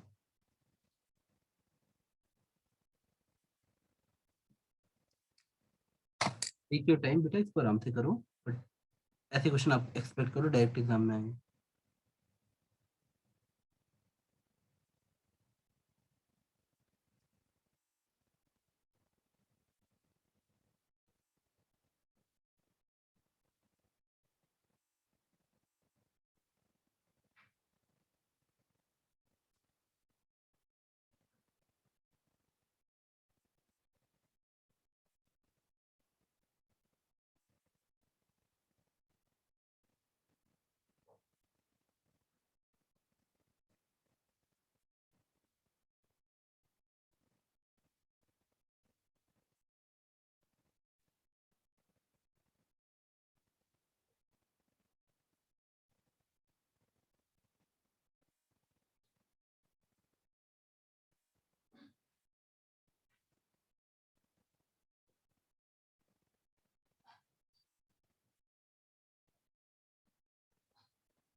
चलो बेटा देखते हैं। देखो ये एक्सप्लोजन अंदर ही अंदर हुआ है, हाँ। तो जब ये बम की तरफ फटा होगा ऐसे करके, तो बाहर पहले इनिशियल मोमेंटम कितना था? जीरो, कोई मोमेंटम था ही नहीं, इसके पास कोई वेलोसिटी नहीं है। तो बाद में भी वेलोसिटी मतलब मोमेंटम जीरो होना चाहिए, यानी स्टार्टिंग मोमेंटम कितना है? m/0। बाद में कितना होना चाहिए? जीरो ही होना चाहिए। और लगाते हैं m/2 इंटू 3j। हर एक का मोमेंटम देखो, ये फाइनल मोमेंटम है, पहले पार्टिकल का हो गया, दूसरे पार्टिकल का m/4 इंटू 3i, चौथे पार्टिकल का वेलोसिटी पता नहीं है तो ऐसे लिख लेते हैं m/4 इंटू वेलोसिटी v। अब तुम इस इक्वेशन पे हमने सिर्फ कंजर्वेशन ऑफ मोमेंटम लगाया है, आप खुद देख पा रहे हो कि m/4 काट दोगे हर तरफ से तो ये इक्वेशन आ जाती 6j plus 3i plus v equal to 0। तो therefore v must come as -3i -6j। कितने बच्चों का बेटा ये आंसर आया है देख लो, उनका सही आया है। कोई बात नहीं बेटा, ये स्टार्टिंग हुई है, आप इसमें से और ट्राई करो अभी। वेलोसिटी, और बेटा कॉमन सेंस में तुम्हें फीलिंग दिलवाता हूँ कि अगर एक पार्टिकल का मोमेंटम ऐसा है और दूसरे का ऐसा है, यानी इन दोनों पार्टिकल का रिजल्टेंट मोमेंटम ऐसा है, तीसरे का मोमेंटम ऐसा होना ही चाहिए ताकि नेट मोमेंटम 0 कर दे। ये देखो ये 1 + 2 था, थर्ड को अल्टीमेटली इसको कैंसिल करना है। क्या आपको समझ आ गया बेटा? कोई डाउट? समझ आ गया। बेटा जिस भी बच्चे को नहीं समझ आया, एक बार सिर्फ इतना सोचना, explosion is a internal process, it can't change the total momentum of the system. तो हमेशा बाद का मोमेंटम और पहले का मोमेंटम इक्वेट कर दो, your answer will come definitely. चलो अब नेक्स्ट क्वेश्चन देखते हैं जो एग्जाम में आता है। मान लो आपने यहाँ पे कोई पार्टिकल को ऐसे फेंका, it was expected to reach here, you have thrown it with a velocity of u at an angle of 30 degree, u equal to 100 metre प्रति सेकंड। अब क्वेश्चन में देता है कि रास्ते में जाते जाते ये पार्टिकल दो पार्ट्स में स्प्लिट हो जाता है, एक m/2 गिर जाता है रेंज से 15 मीटर पीछे, तो where will be the second particle, वो कहाँ लैंड करेगा? जो रिमेनिंग m/2 है उसकी यहाँ से दूरी क्या होगी ओरिजिन से, यहाँ से पूछेगा। क्वेश्चन समझ आया? आपने एक पार्टिकल या बम फेंका, वो रास्ते में फट गया, उसको जाना यहाँ था और वो रास्ते में ही फट गया, यहाँ पे एक्सप्लोजन हुआ, इस पॉइंट पे एक्सप्लोजन हुआ और दो पार्टिकल दो पार्ट्स में बट गया ये। तो where will be the landing of the second particle? एक पार्टिकल आपकी रेंज से 15 मीटर पहले गिर गया, बताओ बेटा।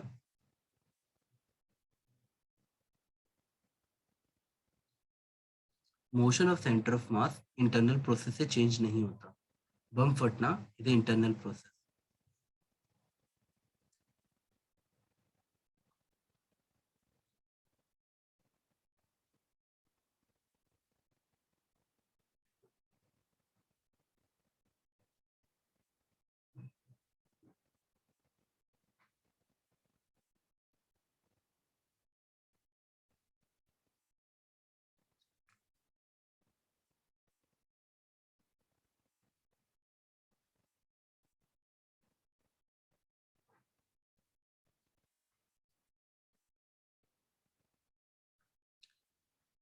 बेटा एक हिंट है, हिंट सिंपली यही है कि जो सेकंड पार्टिकल है कुछ आगे जाके गिरे, लेकिन हमेशा से उन दोनों पार्टिकल का, इसका और इसका सेंटर ऑफ मास यही रहेगा।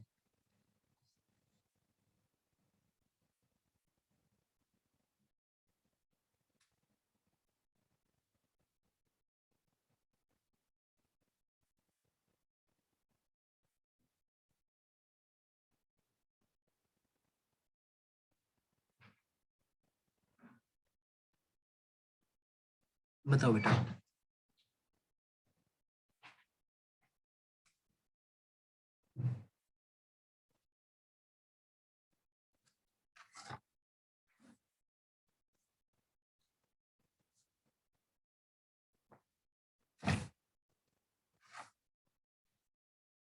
देखो सेंटर ऑफ मास का मोशन ऐसे होता ही रहेगा। तो देखो आपके लिए स्मार्टनेस क्या थी, आप बोलते सर कॉमन सेंस की बात है, अगर ये सेंटर ऑफ मास है, आधा मास 15 मीटर पीछे है तो आधा मास 15 मीटर आगे होगा। क्या आपको ये क्वेश्चन समझ आया कॉमन सेंस से? यहाँ तक लाइन समझ आ रही है बेटा? हम्म।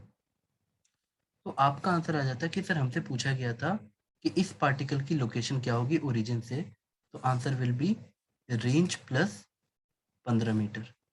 और एग्जामिनेशन में देखो नीट के क्वेश्चंस में 30 सेकंड का बाउंड्री रहता है, कोई भी बच्चा कितना भी तेज या कमजोर हो, अगर उसको 30 सेकंड में क्वेश्चन करना नहीं आ रहा है तो उसका अप्रोच गलत है। रेंज का फॉर्मूला आपको देखो सब कुछ दिया है, आपको रेंज का फॉर्मूला याद होना चाहिए, यानी बस वैल्यू पुटिंग और आपका आंसर आ गया। आपने रेंज का फॉर्मूला लगाया, आपने ये लगाया और आपका खटक का आंसर आ गया। नेक्स्ट क्वेश्चन मूव करें बेटा।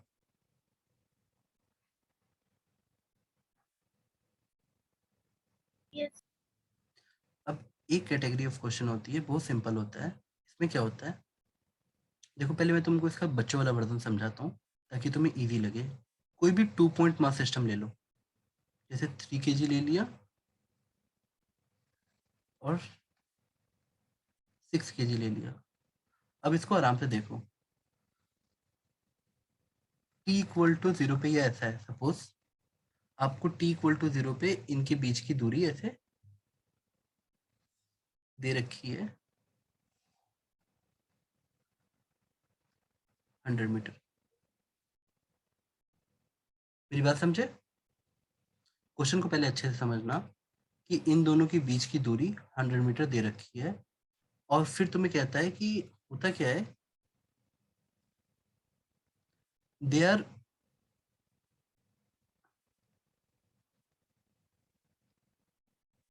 released at t equal to 0.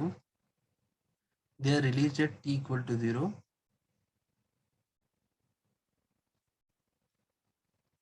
under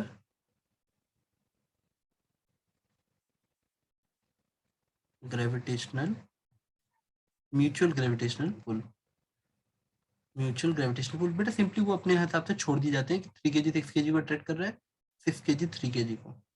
तो फिर आपसे पूछा जाता है कि जब 6 kg 10 मीटर चल लेगा, जब 6 kg यहाँ से 10 मीटर आगे बढ़ लेगा इस पॉइंट से, तो 3 kg कितना चल चुका होगा, मोशन ऑफ 3 kg कितना होगा। मुझे ये x निकाल के दो।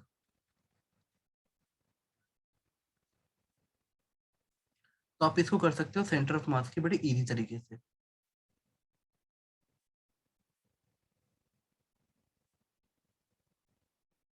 मतलब आपको एक टेक्निक याद हो जाएगी, हाँ सर ये समझ आ गया।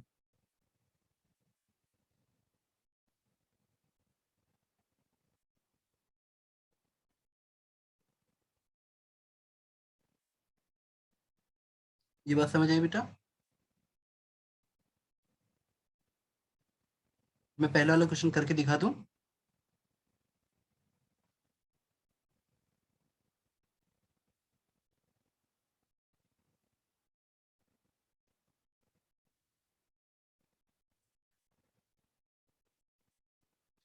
देखो आप टेक्निक ये रखना कि सर अगर ग्रेविटेशनल फोर्स लग रहा है तो दोनों पे फोर्स बराबर है, तो जब इंटरनल फोर्स 0 होगा नेट, मतलब एक्सटर्नल फोर्स है ही नहीं, तो सेंटर ऑफ मास जहाँ पे है वहीं रहेगा। क्या ये लाइन आपको समझ आई बेटा? तो आप बोलते सर किसी भी मोमेंट पे अगर मैं सेंटर ऑफ मास की लोकेशन निकालता या निकालती तो इतना आता, m1x1 plus m2x2 upon m1 plus m2। और सिंस आई नो यही मैंने सेंटर ऑफ मास माना है और यही मैंने ओरिजिन में मान लिया है, मैंने या इसी पॉइंट को मान, तो ओरिजिन पे सेंटर ऑफ मास मानोगे तो ये कोऑर्डिनेट x कोऑर्डिनेट 0 हो जाएगा, m1x1 plus m2x2 equal to 0, और simply m1x1 equal to minus of m2x2। इस लाइन को मैं ऐसे पुटअप करूंगा, जितना m1 अपना x1 एफर्ट दिखाएगा उतना m2 x2 भी होगा, और माइनस साइन सिर्फ उनका अपोजिट डायरेक्शन करता है, मतलब 6 into 10 m2 x2 equal to m1 x1, यानी 3 इंटू एक्स हमारे क्वेश्चन के हिसाब से। तो x की वैल्यू कितनी आ गई बेटा? हल्का वाला मास ज़्यादा चलेगा।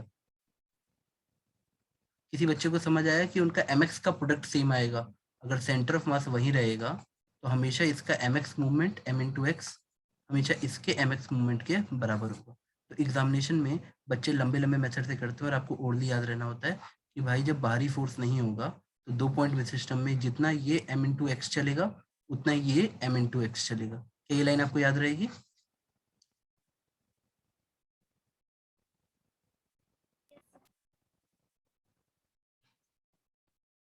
देखो कितना इजीली आ जाता ना कि अगर हम सोचो सोचो बेटे, ये एक बच्चा इस पे सोच रहा होता, दूसरा बच्चा सिर्फ इतना लिख रहा होता। 6 into 10 equal to 3 into X, तो एक्स की वैल्यू 20 आ गई सर, कि हमारा 3 kg 20 मीटर चल जाएगा। हम आगे बढ़े बेटा।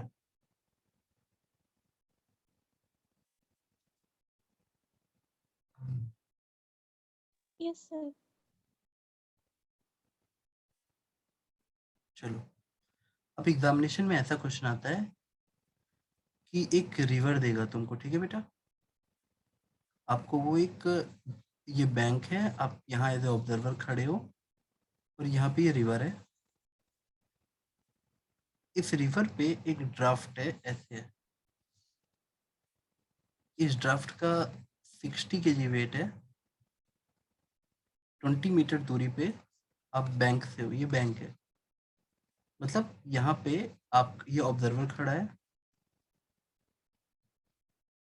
और एक बोट है जिस पे एक 30 kg का बच्चा यहाँ पे है।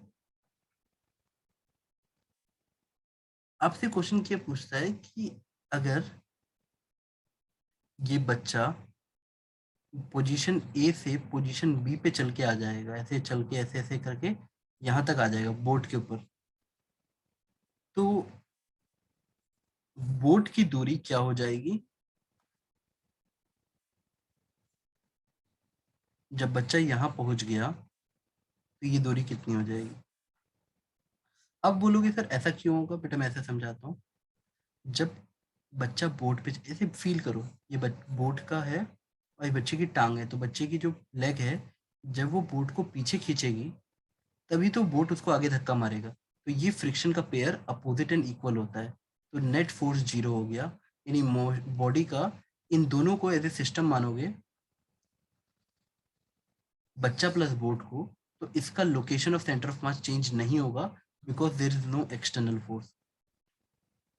अगर मैं बोलता कि पहले, अच्छा इसकी लेंथ देनी पड़ेगी, मान लो 10 मीटर की बोट है, मान लो पहले आपको इसकी लोकेशन समझ आती, फिर यहाँ कहीं इसका सेंटर ऑफ मास है, तो बाद में भी वहीं रहता, सेंटर ऑफ मास चेंज नहीं होगा।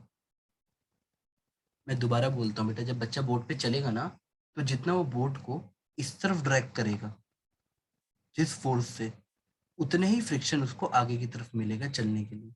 यानी नेट एक्सटर्नल फोर्स इज 0, तो सेंटर ऑफ मास की लोकेशन चेंज नहीं होगी।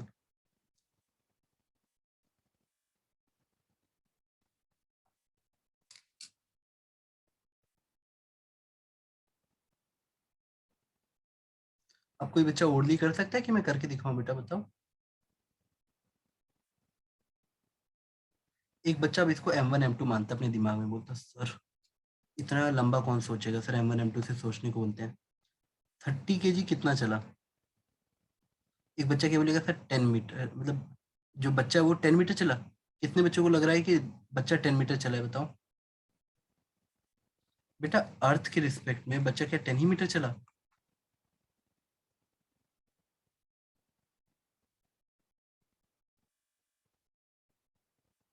बेटा आपको समझ आ रहा है, जब बच्चा बोट पे चलेगा तो बोट पे तो फोर्स इस तरफ लग रहा है, तो बोट भी खिसक जाएगी, तो बच्चा अर्थ के रिस्पेक्ट में कम चला। वो आपको दिख रहा है कि वो 10 मीटर चला, वो बोट के रिस्पेक्ट में है, पर बोट भी तो राइट हैंड साइड खिसक गई। जिस बच्चे को ये ऐसे समझने में प्रॉब्लम आ रही है, वो ऐसा सोच ले कि सर हमेशा सेंटर ऑफ मास फिक्स रहेगा, तो पहले और बाद में सेंटर ऑफ मास सेम आएगा। तो फर्स्ट केस में जब तुम एक्सियम निकालते, फर्स्ट केस में तो आंसर क्या आता? सर बच्चे आप पॉइंट मास है, तो उसकी लोकेशन, बच्चे का मास 30 kg और उसकी लोकेशन 20 + 10, 30। बोट एक मतलब एक रॉड की तरह दिख रही है साइड से, तो उसका सेंटर ऑफ मास बीच में आता, तो 20 + 5, 25 उसका एक्स कोऑर्डिनेट होता, और मास होता बोट का 60 kg बाई टोटल मास आता 60 + 30। तो ये जब तुम निकालते तो तुम्हें ये लेंथ मिल जाती। अब हमेशा ये लेंथ पहले और बाद में सेम होनी चाहिए। तो नेक्स्ट केस में तुम ये करते कि सर सेंटर ऑफ मास की लोकेशन तो फिक्स है, वही आनी चाहिए। तो आप करते बच्चा यानी 30 kg into x plus boat का सेंटर ऑफ मास कहाँ था, एक्स प्लस 5 यानी 60 into x plus 5 upon 90, 60 plus 30। दोनों केस में सेंटर ऑफ मास सेम जगह होना चाहिए। आप इक्वेट करो, जैसे ही तुम इक्वेट करोगे एक लाइन में तुम्हारा आंसर आ जाएगा। क्या आपको मेरी बात समझ आई बेटा?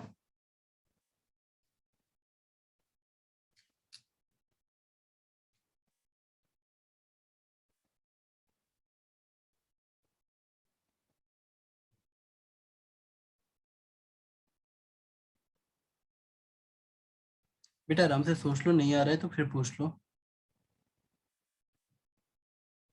मैं दोबारा डायग्राम बना के समझा दूं? नहीं सर समझ आ रहा है। अरे कुल मिला के आपको यही सोचना है कि देखिए, जल्दी जल्दी देखिए, ये बोट है और ये बच्चा है, तो कहीं पे सेंटर ऑफ मास आता है, यहाँ पे आता है।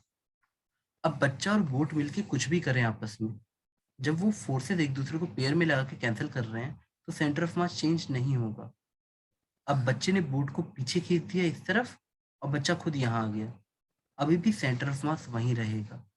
तो चालाकी इसमें है कि तुमको ये दिया था और ये दिया था, इसको x मान लो और दोनों केस में सेंटर ऑफ मास बच्चों की तरह निकाल लो। इसको m1 मान लो, इसको m2 मान लो, खत्म question. Initial centre of mass equal to final centre of mass, हमने ओरिजिन यहाँ मान लिया है। ठीक है, चलो बेटा मैं क्लास क्लोज करता हूँ। आज की क्लास ज़्यादा इंपॉर्टेंट थी तो नोट्स बेटा अच्छे से बनाना बेटा। बाय बेटा, मैं रखता हूँ बेटा। Thank you sir. वेलकम बेटा, वेलकम।